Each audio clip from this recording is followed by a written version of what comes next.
Greetings Internet, welcome to Aaron Plays.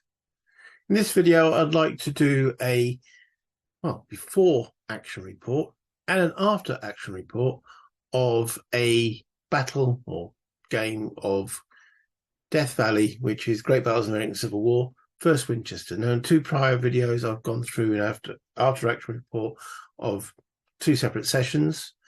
This will be the third and hopefully final session of the game to finish it off. And yeah, I'm just going to recap on what's happened so far in the before action, then we'll go down to the map board, look at the before action, and then later on I'll record the after action, but I'll mash it all together. So yeah, that's the plan. Let's see how it goes. So if you could hit the like if you like what I do, and obviously subscribe if you haven't done so already and enjoy what I do as well.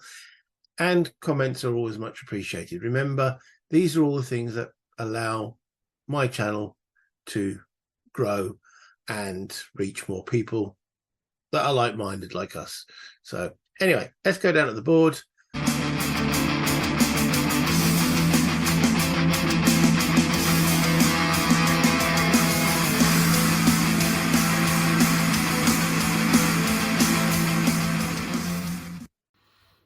Okay, so we have here the Circle of Doom. That's my overhead light, which shouldn't cast too many shadows. So apart from the light itself, and there's no action going on over there anyway. So yeah. Okay, so I don't have the space to keep this permanently set up. So after the previous session, I recorded all the hexes, took a couple of photographs. What was in the hexes and their losses and such forth, and then last night I set it all back up ready for today when we'll continue play. So the current situation is I'm in shit street. I think my opponent's not totally aware that I'm in shit street, but I really am. Let's zoom in a little bit. Okay, this area here where, all right, Jackson, we bit the bullet in the last session, but his brigade is working its way through. I'm all over the place. I've got units which are disordered and virtually surrounded, and he's still got two activations on this brigade. We didn't quite finish the 7 AM turn last session, so we've got 2, maybe 3 chits, and I'll explain that in a minute still to come, and they're both mine, which is fair enough, but the extra chit is a cavalry one of his, which I'm not sure if it has come out or not, so it's something I've got to speak to him about.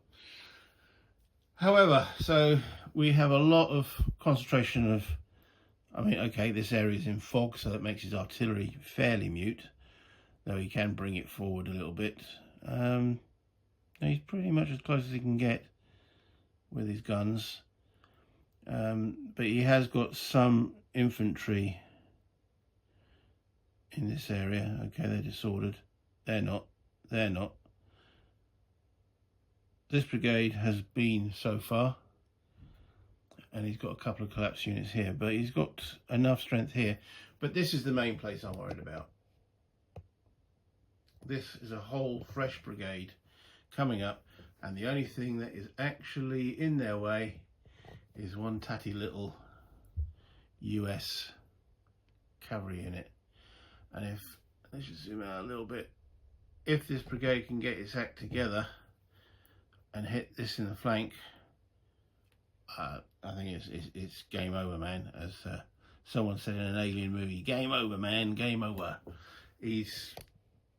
We have a brigade versus a brigade struggle going on here, so I can't strip anything from that section of the front, and effectively one fresh brigade, and then we've got 2 brigades still to activate this turn, but all of next turn I'm going to be in trouble.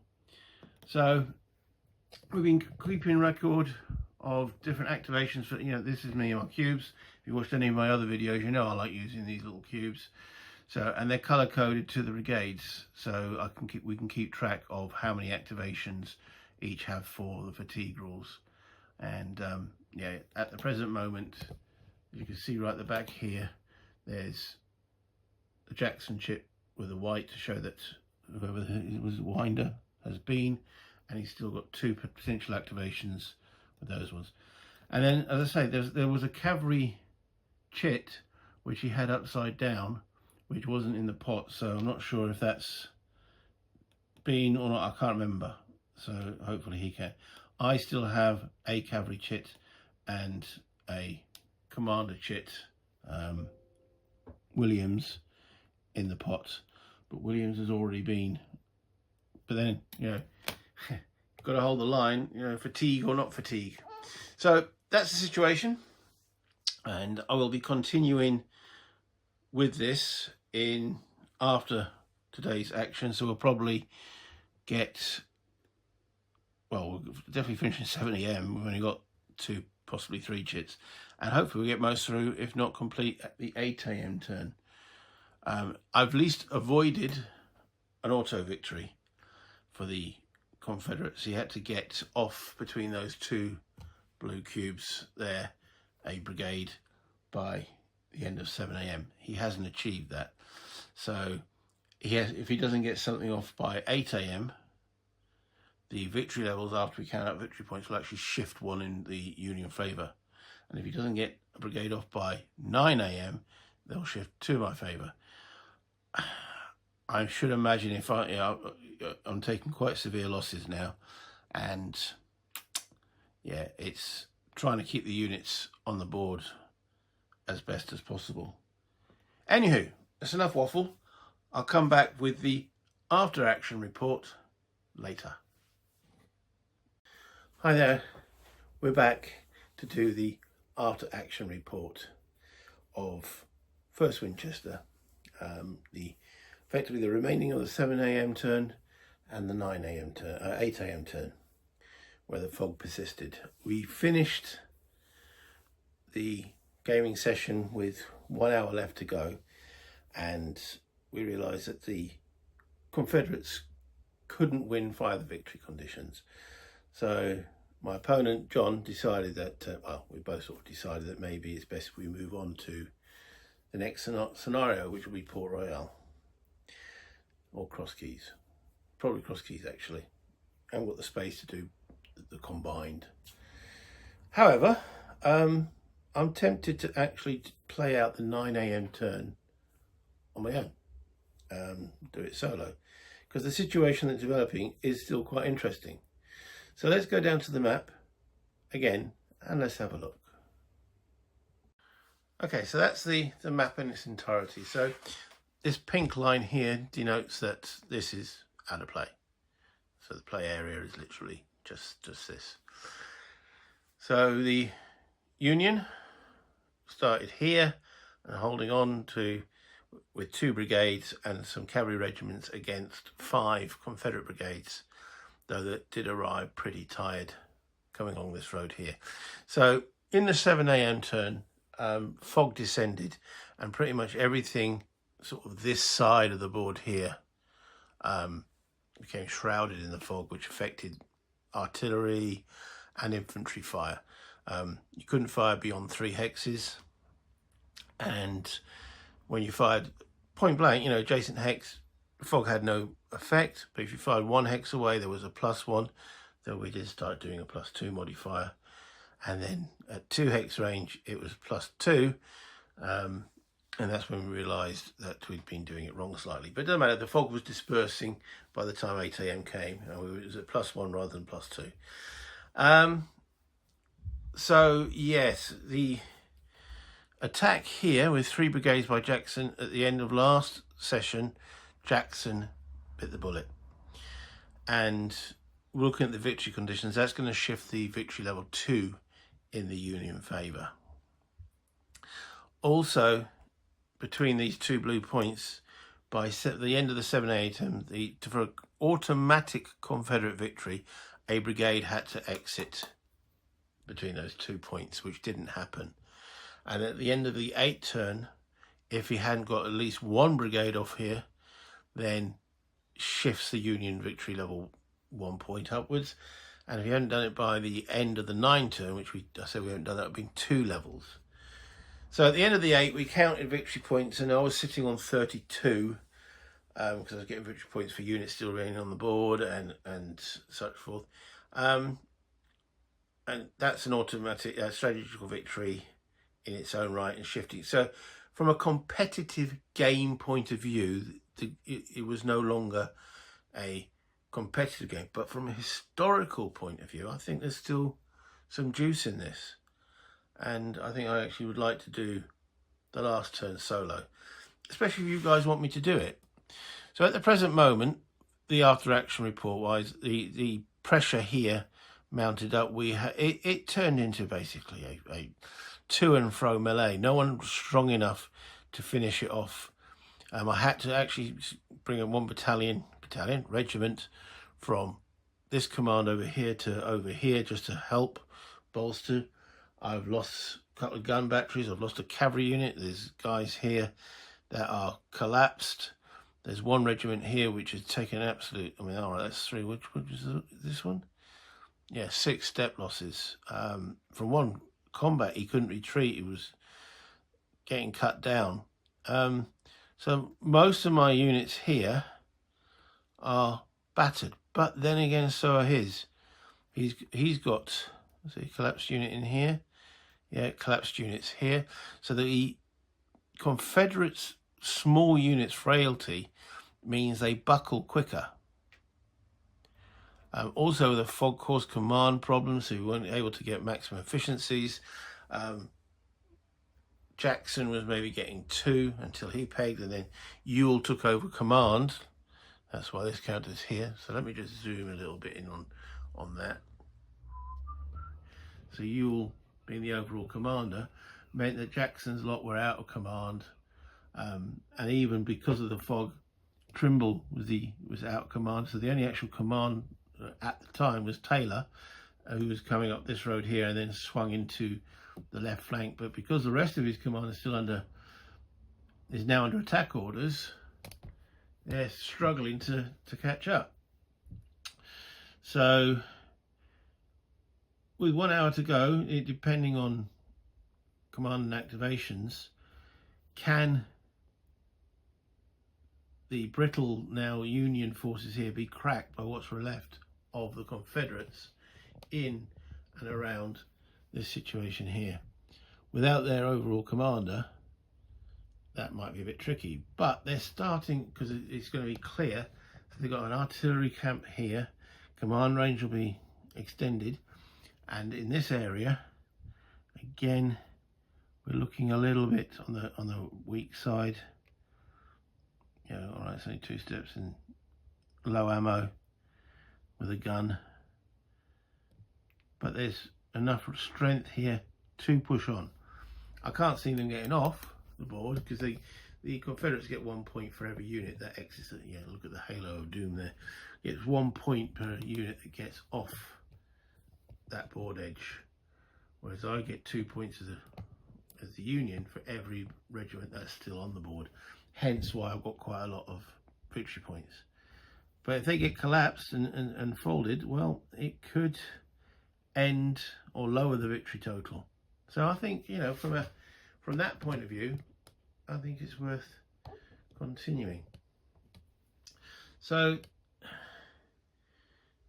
it's not a big battle. It's 5 brigades and some cavalry. Yeah, so it's 5 infantry brigades and 1 cavalry brigade for the Confederates, and 2 infantry and some cavalry, which don't actually have a brigade commander, for the Union. The